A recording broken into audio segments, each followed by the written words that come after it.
Éric Zemmour, bonjour. Bonjour. Merci d'être avec nous. Votre dernier livre, La France n'a pas dit son dernier mot. Je l'ai là, sort demain. Vous n'êtes plus sur CNews, mais vous êtes sur BFM TV, hein, Éric Zemmour. Le malheur des uns fait le bonheur des uns. Oui, liberté de parler, liberté d'écrire, de vous exprimer, de débattre. Vous êtes là avec moi ce matin, honnêtement. Est-ce que vous vous sentez censuré ? Sincèrement. Est-ce que je me sens censuré ? Oui, parce que j'ai lu ça, j'ai vu que vous aviez tweeté tout ça. Vous savez, quand même, accordez-moi. Je suis ravi de venir chez vous et je vous remercie de votre invitation. Accordez-moi que le CSA a inventé une catégorie spéciale pour moi. Pourquoi ? Parce que ça n'existe pas, ça. Monsieur Olivier Roch-Mestre, qui me pardonne, disait lui-même en juin qu'il ne fallait pas comptabiliser les éditorialistes politiques et que c'était contraire à l'esprit de sa loi. Et 3 mois plus tard, les vacances passant, il fait l'inverse. Moi, j'estime que, j'estime qu'il a inventé une catégorie pour moi. Arnaud Montebourg aussi est déjà comptabilisé, a été comptabilisé avant la déclaration de sa candidature. Mais Arnaud Montebourg, c'est un homme politique qui a déjà été élu. Qui a été déjà candidat à la primaire, etc. Moi, je n'ai pas encore été élu et pas encore été candidat à quoi que ce soit. Donc, vous voyez bien vous vous approchez d'une éventuelle candidature. Peut-être, mais en tout cas, c'est pas le sujet, vous comprenez ? Non, c'est pas le sujet. Allez-y. C'est pas le sujet. Non, on va poursuivre. Remarquez, il y a une solution simple, Éric Zemmour. C'est de dire je ne suis pas candidat. Mais je ne dirais ni je ne suis pas candidat, ni je suis candidat. Parce que si vous dites je ne suis pas candidat, vous retournez sur CNews. J'ai bien compris. Mais si vous voulez, je pense que, si vous voulez, je réfléchis à cette occurrence. J'observe, je regarde les autres, les candidats, je regarde les sondages qui ne sont pas inintéressants. Vous avez remarqué que sans être candidat, j'arrive à 10%. 8% Elab, 10% Harris Interactive ce matin. Voilà. Et il y a une dynamique. J'ai commencé à 3. Alors que je ne suis pas candidat, encore une fois. Manifestement, mon discours, les idées que je porte sont entendues dans le pays. Vous êtes sondé. Ça vous réjouit? Ces chiffres vous réjouissent? On va pas ça. Bon, quand même, je ne peux que me réjouir parce que je vous ai lu ça veut dire que les gens, vous comprenez, ça veut dire que les gens m'écoutent. Oui. Vous pourriez d'ailleurs parler du succès du livre. Vous savez que Amazon n'a jamais vu ça. Mais en 15 ans de présence française, très bien en parler. On est à 200 000 d'impressions. On a réédité 100 000. Il y a déjà près de 20 000 ventes par Amazon. Je suis premier des ventes, alors que mon livre n'est pas encore en librairie. Vous voyez, il n'y a pas de sondage, je regarde aussi les livres. Je suis certain que vous allez bien en parler. En matière de propagande, Staline était un amateur. Dites-vous. Vous reprenez ma formule. Mais oui, vous l'avez écrit, vous êtes un professionnel. Non, pas du tout. Moi, pas du tout.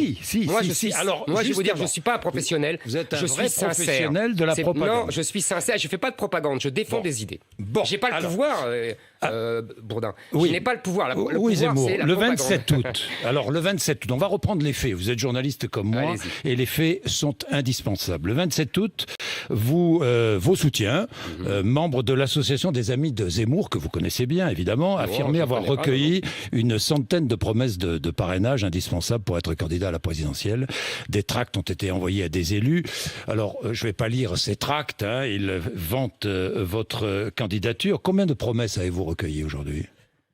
Je ne vous le dirai pas et je ne sais pas. Et ça reste, si vous voulez, je n'ai pas. Vous savez, vous ne savez pas ou ne me le dites pas parce que vous n'avez pas envie de me le dire. Parce qu'il n'y a pas de candidature, donc il ne peut pas y avoir de parrainage. Vous ne savez pas. Vous ne savez pas qu'on va chercher des parrainages. Si, je le sais. Je sais que des gens s'enthousiasment pour moi. Je sais que des gens me sollicitent, veulent que je sois candidat, s'engagent. Ils préparent une candidature. C'est tout à fait légitime de leur part. Je ne suis pas un citoyen de seconde zone. J'aurai le droit à de me présenter. Donc, si vous voulez, il n'y a pas là quelque chose de scandaleux. C'est tout à fait normal de se préparer éventuellement. Vous comprenez ? Mais l'association des amis d'Éric Zemmour, toujours la même, c'est constituée en parti politique. On est d'accord ? Oui. Tout ça, ça ne s'est pas fait à votre insu. Non, mais ça s'est fait, si vous voulez... Avec votre accord. Non, moi je ne suis pas dans cette histoire. Ah bon ? Vous ne savez rien de tout ça ? Je ne sais rien de tout ça. Vous savez, moi... Mais non. Je vous explique. Ah oui. Moi, il y a des gens qui veulent que je sois candidat. Ça fait des mois que ça dure. Ça, moi, au départ, je n'y songeais pas. Au départ, je n'y songeais pas. J'étais bien tranquille à CNews, au Figaro, je faisais à Paris Première, je faisais mon travail le mieux possible. J'essayais d'éviter les innombrables procès, mais à part ça, je coulais des jours heureux. Et c'est uniquement parce que je regarde la situation catastrophique de la France, si vous voulez, ce danger de mort du pays par le remplacement d'une population par une autre, par le remplacement d'une civilisation par une autre, que je m'interroge et je me rends compte qu'il y a des milliers, des dizaines de milliers, voire des millions, qu'ont fait les sondages et qu'ont fait les préventes du livre, qui pensent comme moi et qui ont la même inquiétude que moi et qui considèrent qu'il faut que c'est la question essentielle, existentielle, j'allais dire, c'est-à-dire vitale pour le pays, et que la classe politique, dans son ensemble, c'est ça la nouveauté par rapport à des temps immémoriaux, si j'ose dire, ne prend pas la conscience de ce danger. Je vais revenir sur cette préoccupation, selon vous, première préoccupation des Français, qui serait l'immigration et le grand remplacement. Je vais y revenir, Éric Zemmour, mais je voudrais terminer sur cette histoire de candidature. Quand annoncerez-vous votre candidature? En novembre? Je ne sais pas. Je ne sais pas si je la lancerai. Je ne sais pas quand je la lancerai, si je la lancerai. Je n'ai pas décidé. Encore une fois, vous sous-estimez, vous savez... Je sous-estime quoi? Mais vous savez ce qu'aiment les Français, c'est la clarté, la transparence. C'est pour ça la qu'ils clarté. m'aiment. Vous avez vu dans le livre, je cite une phrase de Marguerite Yourcenar que j'ai relue cet été, Les Mémoires d'Adrien, qui dit une très belle phrase: ce qu'on appelait mon secret n'était que mes doutes et mes états d'âme. Je réfléchis, j'hésite encore, je suis là, c'est un changement de vie pour moi. Il faut comprendre, je ne suis pas un professionnel de la politique, je ne suis pas un politicien, je ne suis pas un professionnel de la candidature. Ma vie ne se réduit pas à se présenter tous les 5 ans comme d'autres. Moi, je ne me présenterai pas à Yes pour uniquement faire persévérer un parti politique qui distribue des prébendes avec de l'argent public. Ce n'est pas moi. Vous voyez, ça, ce n'est pas ma vie. Donc, il est légitime de réfléchir, d'hésiter. Je ne vais pas faire comme tous les autres. Votre candidature, c'est un blob. C'est ma candidature pour toutes les 3 semaines. Sans vos amis qui le disent, votre candidature, c'est un blob. Vous savez ce que c'est qu'un blob? Non, je ne sais pas. Un blob? Vous savez pas ce que c'est qu'un blob? Un blob, c'est un mi-chemin entre un animal et un végétal qui s'étale sur le sol, qui s'étale sur le sol, qui s'étale. Après, sa vie, ça meurt. Ah, je connais pas. On verra votre candidature, vous ne connaissez pas. Bon, vous m'avez dit, la candidature, novembre, c'est ça? Je sais pas. Décision je ne sais pas. novembre? Je ne sais pas. Bon, je vous assure que je ne sais pas. Franchement, vous ne savez pas. Mais franchement, je ne sais pas.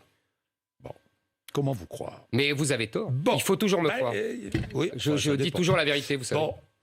C'est non, la vérité. Non, votre vérité. Non, il n'y a pas votre vérité. Il n'y a pas une vérité, Joseph Bourdin. Il y a la vérité. L'immigration, votre vérité, c'est que l'immigration est la première préoccupation des Français. Et le danger qui menace la France, le grand remplacement menace la France. Oui.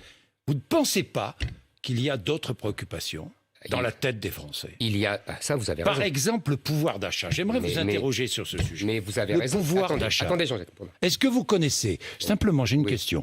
Est-ce que vous connaissez le syndrome du 20 du mois? Du 20 du mois? C'est-à-dire qu'on n'a plus d'argent à partir du 20 du mois. Voilà. Oui, vous ne le connaissez pas, moi non plus. Voilà, exactement. On est d'accord. On est d'accord. Mais moi, je l'ai connu quand j'étais enfant. Vous savez, moi, je suis pas né avec une cuillère en or dans la bouche. Mon père était ambulancier, ma femme ne travaillait pas, ma mère ne travaillait pas, lapsus intéressant. Mon grand-père était cordonnier en Algérie. Je peux vous dire que moi, je sais ce que c'est que les fins de mois difficiles. Bon. Moi, mon grand-père avait 9 enfants. Mon père m'a toujours raconté qu'il partageait une orange en 4. Donc, vous ne me ferez pas le coup de le bourgeois qui n'a aucune notion des gens. Je sais très bien ce qu'est une vie Je veux difficile. Vous demander ce que vous proposez à ceux-là, à celles-là et à ceux-là. D'abord, à ces Français-là. Mais d'abord, je ne suis pas candidat pour l'instant. Donc, je n'ai pas... Vous n'avez pas réfléchi? Non, c'est pas que j'ai pas réfléchi. J'ai beaucoup réfléchi sur beaucoup de sujets. Je n'ai pas à vous donner un programme, des mesures, des mesurettes, parce que ce n'est pas ni le lieu ni le moment. Vous savez, Emmanuel Macron, qui était candidat, a attendu février-mars 2017 pour donner un programme. Et il disait, le programme ne sert à rien. Donc je ne vais pas, moi, en non-candidat, faire mieux que lui. Donc je sais très bien les difficultés des villes. Donc votre programme ne sert à rien. Il disait ça. Oui. Bon. voyez. Vous reprenez. Non, je ne reprends pas. Je vous dis qu'il y a des exemples prestigieux. Ce que je veux dire, c'est que je sais très bien les difficultés de pouvoir d'achat, de vie des gens, de beaucoup de gens. Oui. J'ai suivi comme vous les Gilets jaunes. Je parle avec des gens, les gens viennent me parler. Mais ce que je dis, c'est qu'il y a quelque chose d'essentiel qui est l'avenir du peuple français.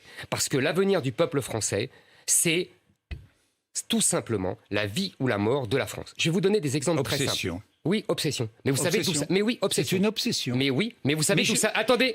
Ici, c'est pas vous qui guidez le débat, c'est moi. Jean-Jacques, vous avez dit obsession. Attendez. Non, mais je réponds à obsession. Faites-moi plaisir. Obsession, ça vient du latin qui veut dire assiéger. Oui. Donc nous sommes assiégés. Donc oui, c'est mon obsession. Parce que la vie et la mort de la France, c'est une obsession. Et oui, je me sens assiégé, comme tous les Français. Vous savez, vous regardez des sondages. Vous avez 70 à 80% des Français qui vous disent « on ne vit plus aujourd'hui en France », qui vous disent « il n'est pas nécessaire d'être né en France pour être français, il n'est pas suffisant », qui vous disent « la France est un pays de racines chrétiennes ». Tous ces sondages-là, on n'est pas 5%, 10%, 15%. Ce n'est pas quelque chose de marginal. C'est 70% des Français. C'est-à-dire que ce que je dis, moi, est absolument central. Et ceux qui disent le contraire sont marginalisés. Mais ils ne s'en rendent plus compte, ni les médias, ni les politiques. Ça, c'est votre analyse. Éric Zemmour, elle vous appartient. Je suis là pour ça. Elle vous appartient. Voilà. Évidemment. La vaccination obligatoire pour les personnels des hôpitaux, maisons de retraite, les pompiers, les infirmiers, les aides à domicile, sinon contrat de travail suspendu, logique? Non, je trouve ça... Vous n'avez pas d'avis? Non, j'ai un avis. Je vais vous dire...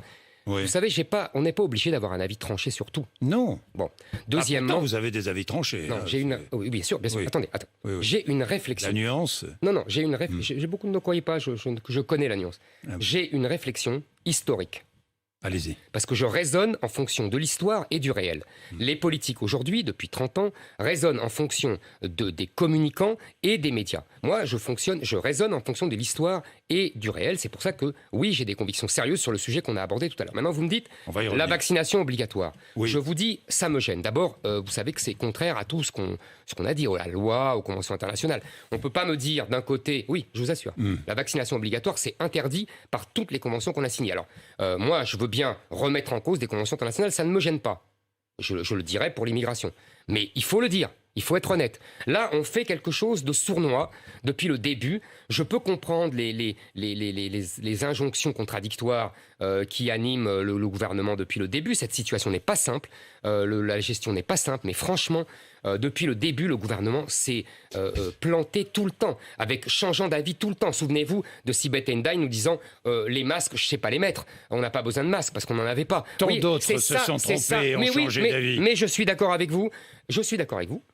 C'est vrai. Nous n'allons pas établir la liste. Surtout sur cette situation-là. Oui. Mais tout ça n'est pas simple. Et je trouve que là, le gouvernement est sournois. Je n'aime pas cette méthode. Mais l'intérêt collectif existe. Mais oui, l'intérêt collectif existe. Mais vous avez raison, Jean-Jacques Bourdin. L'intérêt collectif existe. Oui. Éric Zemmour. Et on va en parler justement pour d'autres sujets. Oui, justement. Que reprochez-vous à Marine Le Pen?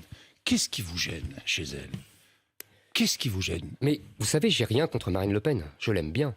Je la connais bien depuis 20 ans. Oui. Je l'ai vu débuter sa carrière politique derrière son père il y a 20 ans. Elle vous a même proposé d'être tête de liste. Non, elle m'a proposé d'être numéro 3. Sur sa liste, numéro 3. D'être sur sa liste. Oui, donc je n'ai rien contre elle de personnel, comprenez? Oui. Mais je constate deux choses.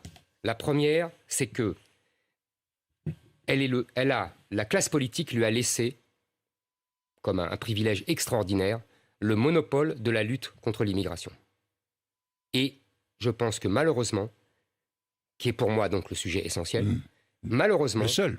Non, ce n'est pas le seul. Non, si je vous lis, mais je caricature pas. Si vous caricaturez. J'ai lu attentivement. C'est pas le seul, livre. Mais c'est le plus important. J'assume. Dans votre livre, c'est le seul. Non, pas du tout. Ah bon? Non, je parle d'autre chose. Ceux qui liront. Oui. Mais je vous ai dit, j'assume. Oui. C'est le plus alors, important. Si vous assumez, c'est le seul. C'est le plus important. C'est pas la même chose. Oui. Mais vous savez, Jean-Jacques Bourdin. Oui. Quand on vit et quand on meurt, on ne vit plus. Donc tous les autres... Bon. Ça, c'est certain. Donc vous êtes d'accord que c'est plus important que tous les sujets de préoccupation qu'on a dans la vie.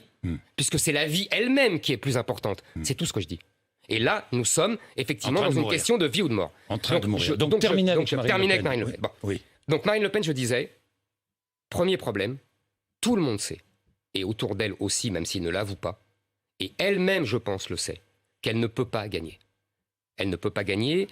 On a vu au régional... Mais pourquoi dites-vous ça? Parce que tout simplement, pour des raisons qui tiennent... Vous pensez qu'elle est nulle? Non. Encore une fois, je pense que, soyons sincères, est-ce que vous pensez qu'elle est nulle? Je pense en tout cas que son Franchement. débat... Laissez-moi finir. Je pense que son débat de 2017 a montré cruellement ses lacunes et a humilié ses électeurs. Je n'ai pas dit qu'elle était nulle, pas du tout. Vous le pensez? Mais pas du tout, je ne juge pas les gens comme ça. Je pense que effectivement, elle a été humiliée en 2017 et qu'elle a humilié ses électeurs. Donc c'est tout. Après, donc ça c'est une première chose. Et deuxièmement, je pense que la droite, LR, parce qu'on pourrait dire, après tout, Marine Le Pen pourrait ne pas être au second tour. Mais je pense que la droite LR, avec les candidats qu'ils ont, que ce soit Valérie Pécresse, que ce soit Xavier Bertrand ou Michel Barnier, ne passeront jamais devant Marine Le Pen. Donc on a une situation bloquée, qui est le rêve d'Emmanuel Macron. C'est-à-dire qu'Emmanuel Macron veut Marine Le Pen en face de lui au second tour, parce qu'il est sûr de gagner. Donc vous je pense qu'il faut bouleverser ça. Rassemblez-vous derrière moi. Non, je dis, manifestement, et ni Marine les Le uns, Pen, ni les autres. Non, et je ne dis rien. Ça, c'est des discours politiciens. Moi, je ne suis pas là. Je dis simplement, il faut... Écoutez-moi. Mais écoutez ce que je dis. La politique, oui, allez-y. La politique, c'est pas la politique aérie. Bon. La politique, c'est des idées. Vous savez, je voyais un des soutiens de Marine Le Pen qui disait « Éric Zemmour confond la politique avec le combat des idées ». Mais j'assume. Le combat des idées, c'est la politique. Sinon, c'est le combat pour les places. Un combat qui a marqué l'histoire. Vous aimez l'histoire. Le 18 septembre 1981. Que s'est-il passé ce jour-là? 18 septembre 1981. Non, vous ne vous souvenez pas. C'est un moment important. C'est à l'Assemblée nationale l'abolition de la peine de mort. Aujourd'hui, vous rétabliriez la peine de mort ou pas? Je pense que... Non, je n'hésite pas. Je ne suis pas au pouvoir. En plus, c'est très compliqué d'abolir la peine de mort. Je ne pense pas qu'on ait bien fait d'abolir la peine de mort. Maintenant, vous êtes favorable à la peine de mort, donc. Philosophiquement, oui. Maintenant, vous savez, une majorité de Français est favorable à la peine de mort, encore aujourd'hui.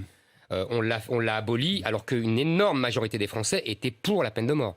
Je pense d'ailleurs que, vous savez, quand on va exécuter les terroristes du Bataclan en Syrie sous ordre de François Hollande, on a rétabli la peine de mort. Donc on le fait sans le dire. Maintenant, c'était un symbole, la peine de mort. C'était, vous savez, le sommet de la hiérarchie des peines.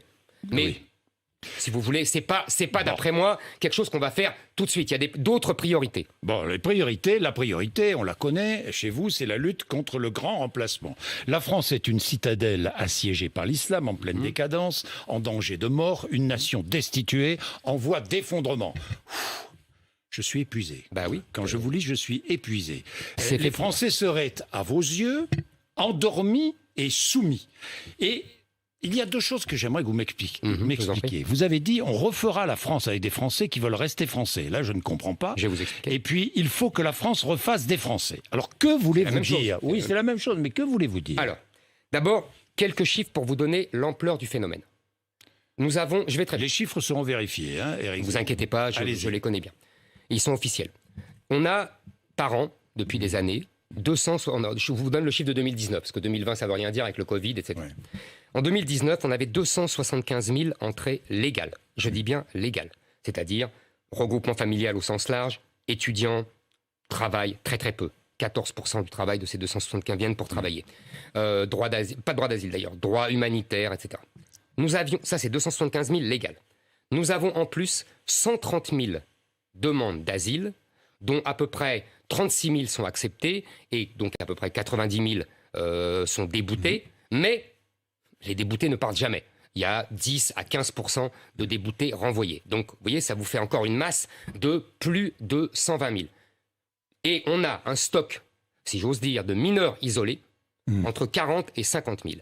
Ça, je vous parle seulement des réguliers. Donc, vous calculez, ça vous fait entre 350 000 et 400 000 tous les ans, c'est-à-dire, en gros, la ville de Nice, qui tous les ans arrivent, évidemment pour la plupart maghrébins et africains, d'une énorme majorité de musulmans, alors que justement, si vous voulez, on a une distance culturelle énorme avec l'islam. Alors, on refera la France avec des Français qui veulent rester français, donc avec des Français qui ne viennent pas d'ailleurs. Attendez. je finis mon raisonnement. Non, je finis mon raisonnement. Donc, je veux vous dire. Donc, au bout de 5 ans de mandat d'Emmanuel Macron, on aura en plus 2 millions d'étrangers de plus venus pour la plupart du Maghreb et d'Afrique noire. Je pense qu'il faut arrêter cette folie. Et qu'au contraire, il faut, dans les 5 ans qui viennent, diminuer de 2 millions, par exemple. On pourrait envisager effectivement le départ ou la non-arrivée de beaucoup de gens. C'est ça qu'il faut inverser. Il faut inverser cela. Et si vous voulez, vous me dites refaire des Français. C'était ça votre question. Ben oui, mais répondez-moi là, oui. Oui, alors, je pense parce que... si vous voulez, il y a un phénomène depuis 30 ou 40 ans de défrancisation. Cette expression, vous savez, c'est le général de Gaulle qui l'employait, la francisation, au moment de la guerre d'Algérie. C'est-à-dire que les Français, on ne leur apprend plus l'amour de la France, l'amour de son histoire, l'amour de sa culture, l'amour de sa grandeur, et on laisse les immigrés vivre comme au pays. On a renoncé à les assimiler. C'est la raison pour laquelle vous pensez qu'appeler son enfant du prénom de son grand-père, qu'il soit italien, portugais ou algérien, finalement, c'est ne pas aimer la France. Moi, je ne comprends pas. Vous dites, je protège les enfants parce qu'ils seront discriminés s'ils ont un... Oui, absolument. Ah oui. Vous êtes sûr de ça? Ah oui. Mais qui discrimine? Les associations. Qui discrimine? Les patrons. Qui est le coupable? Qui est le coupable? Non, alors je peux l'enfant qui porte le prénom ou celui qui discrimine? Est-ce que je peux vous répondre? Ben oui, mais je vous pose une question. Mais je vais vous répondre. Et c'est très intéressant ce que vous dites. Il y a une étude très intéressante de 2010 de chercheurs français et américains pour Sciences Po qui s'appelle l'étude Diouf. On a pris 3 faux CV. Le premier, un CV repère qui est Amélie, on voyait un nom très français, Amélie Lombard. Et 2, on a pris un nom Marie avec un nom africain, Marie, quelque chose, et on a pris un prénom Khalidja avec le même nom. Oui. De quoi on s'est aperçu? On s'est aperçu que le CV avec le nom français et le prénom français recevait quasiment autant de bonnes réponses que celui avec le nom africain mais un prénom français. Et celui qui était vraiment rejeté, c'était le prénom.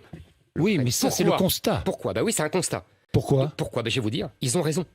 Parce que il faut donner des preuves. Le discriminateur a raison. Le discriminateur a raison. Il ne doit pas être poursuivi. Non. Je sais qu'il est poursuivi aujourd'hui. Mais oui. Je sais, je connais la loi. J'ai moi-même été condamné parce que j'avais dit justement qu'il ne devait pas être poursuivi. Oui. Mais ce que je veux dire, c'est que depuis 150 ans qu'on a une immigration. Elle est italienne, vous l'avez dit vous-même. Qu'est-ce qu'ont fait les Italiens? Ils ont donné des prénoms français à leurs enfants. Qu'est-ce que Aldo Platini a appelé son fils Michel. Et donc... J'ai tant d'autres exemples contraires. Mais bon, Éric Zemmour. Il faut, vous savez, soit écoutez-moi, soit le prénom n'est rien, puisque c'est ce que vous avez l'air de dire. Et je ne vois pas pourquoi on ne donnerait pas un prénom français. Soit il est marqueur de l'identité, et en plus, c'est ça la vérité. Et là, il faut justement donner des preuves d'amour. Il ne suffit pas d'aimer, il faut donner des preuves d'amour. Et là, vous savez pourquoi les immigrés arabo-musulmans ne donnent pas de prénoms français? Parce que ce sont des prénoms chrétiens. Ils ne veulent pas, ils veulent persévérer dans leur être islamique. Et c'est pour ça qu'ils s'appellent Mohamed. Mais souvent parce que c'est le prénom de leurs ancêtres, ça leur rappelle leur terre natale. Jean-Jacques Bourdin, est-ce que vous croyez que mon grand-père n'avait pas d'ancêtre? Non, mais est-ce que vous croyez que mon grand-père n'avait pas de père? Vous êtes un assimilé parfait. Est-ce que vous croyez que mon... Pas parfait, on n'est jamais parfait. Mais est-ce que vous croyez que mon grand-père n'avait pas de père? Je déteste cet argument. Est-ce qu'il y a les sous-hommes et les surhommes? Il y a ceux qui se sont pliés à la règle. Je vous rappelle que c'était une loi de 1803 jusqu'en 1993 et qu'il y a d'autres qui doivent s'émanciper de la règle. C'est ça que vous êtes en train de me dire? Non, je vous dis simplement que pour honorer ses ancêtres, parfois dans des familles, et même souvent, on a envie de donner le prénom de son grand-père. Je le sais, mais je le sais. Et on peut le donner en deuxième. C'est pas une question. Mais je sais. On peut le donner en deuxième prénom. On peut le donner en deuxième prénom. De temps en temps, il faut honorer la France aussi, Jean-Jacques Bourdin. Mais on l'honore, la France. Non, on l'honore pas. Ah, tiens, l'équipe de France de football. Vous êtes amateur de football. L'équipe de France de football, des Noirs, des Blancs, qui jouent ensemble. Qu'est-ce qu'on honore? Qu'est-ce qu'on honore quand on joue avec le maillot bleu? On honore qui? On honore la France. On honore la France. Mais ces joueurs honorent la France. Quelle que soit son origine. Mais je suis d'accord avec vous. Mais attendez, alors. je vais pas. Non, mais Ne me faites pas un procès en origine. Mais je viens moi-même du sud de la Méditerranée. Alors moi, tu es devenu... Non mais... Alors vraiment, ça ne me touche pas ce genre d'argument. Parce que moi, je viens aussi du sud de la Méditerranée. Devenu un admirateur d'un antisémite notoire qui est Charles Maurras. Mais oui, mais pardon de vous le dire, mais c'est la vérité. Je n'admire, vous savez, je n'admire pas Charles Maurras. Je lis Charles Maurras. Oui. Comme je lis Barès, comme je lis Jaurès, comme je lis Léon Blum, comme je lis Zola. Vous ne voulez pas terminer comme Jacques Bainville, hein? Vous savez, qui a regretté toute sa vie de ne pas faire de politique. Vous savez, j'ai découvert ça. Vous savez, là, il faut dire aux gens qui est Jacques Bainville, c'est un très grand historien de l'Action française, qui était ami de Maurras justement, et qui. Je peux avoir une minute là-dessus, parce que ça va vous intéresser. 30 secondes, absolument. Parce que j'ai une dernière question. En 1920, nous sommes en 1920 après la Première Guerre mondiale. Oui. Il annonce uniquement en regardant le traité de Versailles tout ce qui va se passer après. Hitler n'est encore qu'un peintre. Tout ce qui va se passer après, c'est-à-dire la remilitarisation de la Rhénanie, l'annexion de la Pologne, tout ce qu'on a connu, et la Seconde Guerre mondiale, uniquement en fonction de l'histoire et du réel. Et à l'époque, on l'insulte, on l'accuse de germanophobie, de bellicisme, etc. C'est pour ça que je me suis identifié à Jacques Bainville, parce que j'annonce une catastrophe, et on me dit, vous souhaitez la guerre civile, etc. Non, j'annonce comme Cassandre le pire, parce que je crains que cela arrive si on ne fait rien. Et si on fait quelque chose, on peut se sauver de cela. Mais pour l'instant, si on suit toute la classe politique, on va à la guerre civile. Alors, Éric Zemmour, j'ai une dernière question. Vous avez été condamné pour incitation à la haine. Je vous écoute, votre question. Oui, incitation à la haine. Peut-on imaginer un président de la République condamné pour incitation à la haine ? Je vous le dis sincèrement. Deux choses. Vous savez que mais bien sûr, vous savez que le général de Gaulle a été condamné par contumace à mort. À quelle époque ? En 40 ? Oui. Nous ne sommes pas sous le même régime. Mais nous ne sommes pas sous le même régime, mais nous sommes dans une période aussi tragique. Merci. Et je pense que c'est un délit d'opinion.